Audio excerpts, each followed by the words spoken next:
கும்பராசி நண்பர்களுக்கு மெயினாக அந்த குரு மாறுவது அப்படின்னு பார்த்தோம்னா மெயினாக பார்வை பலத்தில் பார்த்தீங்கன்னா ஒரு சில இடங்கள் நல்லா இருக்கு.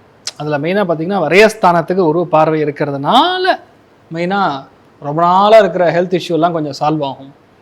வெளியூர் போய் அங்கே பிரச்சனை மாட்டிக்கிட்டு அங்கே வந்து வாங்கின கடன் வந்து சரியாக இது பண்ண முடியாமல் இருந்த கூட அந்த கடன் க்ளோஸ் பண்ணுவீங்க. வெளியூரில் வாங்கின கடன் க்ளோஸ் ஆகும். உள்ளூரில் கடன் வாங்குவீங்க. ஒரு கடனை வாங்கி இன்னொரு கடனை அடைக்கிறது. எப்படி சொல்லலாம், 4-5 இடத்துல நம்ம வாங்கியிருக்கக்கூடிய கடன், அதாவது ஃப்ரெண்டுக்கிட்ட கை மாற்றா அங்கேயும் இங்கேயும் ஏதாவது ஒன்று வாங்கியிருப்போம். அதெல்லாம் இப்போ கடனை க்ளோஸ் பண்ணக்கூடிய வாய்ப்பு. நிறைய பேருக்கு புது வேலைக்கு விண்ணப்பத்தீங்கன்னா கண்டிப்பாக கிடைக்கும். பெரிய பொறுப்பான வேலை கிடைக்கும். நிர்வாகம் பார்க்குற மாதிரி மேனேஜ்மெண்ட் ரோலில் நீங்கள் உட்காரக்கூடிய ஒரு வாய்ப்புகள் தானாக தேடி வரும். வீட்டில் மட்டும் முடிஞ்ச அளவுக்கு விட்டு கொடுத்து போகணும். ஏன்னா 6ஆம் இடத்துல குரு உச்சஸ்தானத்தில் உட்காரும்போது நம்ம ரூல்ஸ்லாம் பேசணும்னா ஃபேமிலிக்குள்ளே ட்ரபிள்ஸ் வரும். அதில் மெயினாக பார்த்தீங்கன்னா சித்தி அல்லது அத்தை, வயிறு பகுதி, இது மூணுமே கொஞ்சம் ஹெல்த்தில் பிரச்சனை வரக்கூடிய வாய்ப்புகள், அஜீரண கோளாறுகள் ஏற்படும். ஏன்னா அந்த உணவு உள்ளே போகக்கூடிய இடம்னு சொல்லுவோம், ஃபுட்டு பைப்போட எண்டு அங்கே வந்து கொஞ்சம் ஒரு மாதிரி டிஸ்டர்ப் பண்ணும். சரியாக செரிமானம் ஆகாது. ஏன்னு கேட்டால் லேட்டாக சாப்பிடுவீங்க, அவ்வளோதான். அந்த டைமுக்குள்ளே நீங்கள் சாப்பிடலாம் எப்படி செரிமானம் ஆகும்? நைட்டு 1 மணிக்கு அப்படியே ஜகன்னு பிரியாணி சாப்பிட்டா எப்படி இருக்கும்?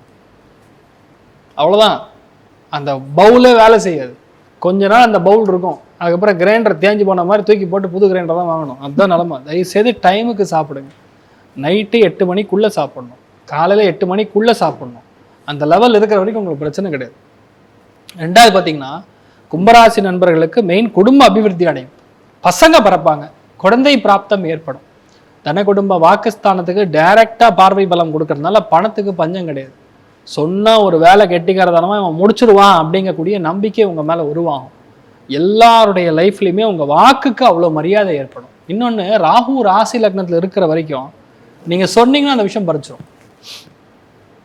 அதாவது நிழலில் இருக்கக்கூடிய விஷயங்களை கண்கூடாக பார்த்து அதை வந்து நீங்கள் சொல்லக்கூடிய நிலைமைகளில் தெரிஞ்சோ தெரியாமையோ, ஒன்றும் இல்லை, சும்மா போகிறான், உங்களை ஓவர்டேக் பண்ணிட்டு போகிறான். ஒரு பையன் வந்து ஒரு புதுசாக ஒரு பைக் வாங்கியிருக்கான், சர்ன்னு இப்படி போகிறான், அவன் விழுந்தாதான் அவனுக்கு புத்தி வரும்னு சும்மா சொன்னீங்கன்னா கூட அவன் விழுந்துருவான்.